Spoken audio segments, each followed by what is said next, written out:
1 নম্বরে রয়েছে মুর্শিদাবাদ, যেখানে বহরমপুরে প্রচুর মানুষ ট্রাইব্যুনালে ভিড় করেছেন তাদের নাম তোলার জন্য। 4.5 লক্ষ নাম বাদ গিয়েছে মুর্শিদাবাদে। আর এই ছবি দেখা যাচ্ছে বহরমপুরে, যেখানে ট্রাইব্যুনালে প্রচুর মানুষ ভিড় করেছেন।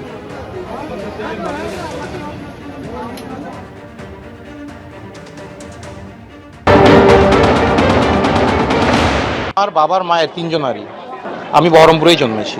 মা বাবার বাড়ি এখানে? মা বাবার বাড়ি মায়ের বাড়ি ছিল পদ্মনাভপুর হরিয়ারপাড়া থানা, বাবার বাড়ি ছিল খিদিরপুর হরিয়ারপাড়া থানা। চাকরি সূত্রে এখানে পদ্মাপল্লী হাউজিংয়ে থাকতো। 2010-এ আমরা বাড়ি করে তালবাগান পাড়ার স্থায়ী বাসিন্দা। এখন 2002-এ তোমাদের তালিকায় 2002-এর তালিকায় বাবা মার নাম ছিল না, চিকিৎসারত ছিল মা, সেই জন্য ভেলোরে ছিল। সেই কারণে বাবা মা দুজনাই ওখানে ছিল, তো সেই জন্য হয়তো নাম উঠেনি। একদিকে লক্ষ লক্ষ ভোটারের নাম বাদ গিয়েছে, যা নিয়ে সরব হয়েছেন মমতা বন্দ্যোপাধ্যায়। আর সেই মমতা বন্দ্যোপাধ্যায় দাবি করছেন যে সুপ্রিম কোর্টে লড়াই করে 30 লক্ষ মানুষের নাম আমি তুলতে পেরেছি। আমি সুপ্রিম কোর্ট পর্যন্ত কেস করে 30 লক্ষ লোকের নাম তুলতে পেরেছি। 60 লক্ষ যেটা লজিস্টিক ডিসক্রিপেন্সির, মানে গতকাল রাতে যে সাপ্লিমেন্টারি লিস্ট বেরিয়েছে, বাদ বাকি আরো 27 লক্ষ কত বাকি আছে, 40,000। সেটার জন্য ফর্ম ফিল আপ করে ট্রিব্যুনালে চেষ্টা করতে হবে। আর 58 লক্ষ যেটা আগে বাদ দিয়েছে সেটা তো খোলেইনি। সেখানে অনেক মহিলা আছে যারা বাপের বাড়ি থেকে শ্বশুর বাড়ি গেছে, ঠিকানা চেঞ্জ করেছে, নাম বাদ। নিজের টাইটেল চেঞ্জ করেছে, হাজব্যান্ডের সাথে নাম বাদ।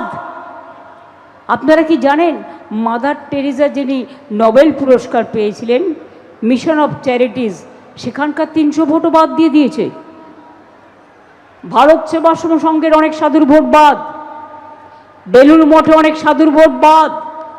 এমনকি অনেক বিচারপতিও লজ্জায় হয়তো বলতে পারিনি, এখন হয়তো তুলেছে কিনা জানি না, কিন্তু তাদের নামও বাদ গিয়েছিল। সুতরাং সাধারণ মানুষের হলে দোষ, কেটে দাও, ছেড়ে দাও।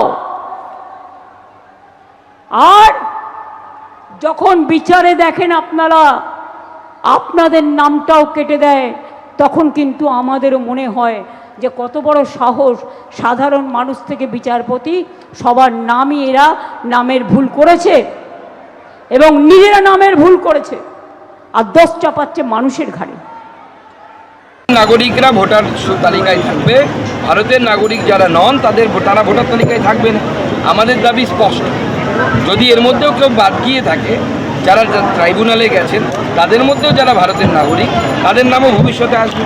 নির্বাচন কমিশনের প্রকাশিত তালিকা অনুযায়ী বিচারাধীন থাকা 60,06,675 জন ভোটারের মধ্যে 59,84,512 জনের ক্ষেত্রে ই সাইন হয়ে গিয়েছে। নামের নিষ্পত্তি বাকি রয়েছে 22,163 জন ভোটারের। এবিপি আনন্দ, এগিয়ে থাকে, এগিয়ে রাখে।